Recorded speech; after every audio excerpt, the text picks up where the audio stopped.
দিদি তুই চলে এসেছিস? হ্যাঁ আমি চলে এসেছি। আচ্ছা আমি না তোকে একটা মেয়ের সাথে দেখলাম। না না দিদি, এখানে তো কোনো মেয়ে আসেনি।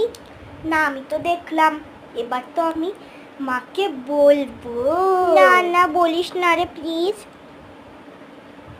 ও তাহলে আমি যে টাকা দিচ্ছি 5টা লাড্ডু আর 2টো রসগোল্লা নে, আর আমার জন্য একটা চকলেট নিবি, আর সেটা মাকে বলবি না। আর যদি বলে দিস তাহলে আমিও তোর বন্ধু এসেছিল বলে দেবো, ঠিক আছে? ঠিক আছে দিদি। তাহলে হ্যান্ডশেক করে নে। হুম। আচ্ছা তুই মাকে বলবি না তো?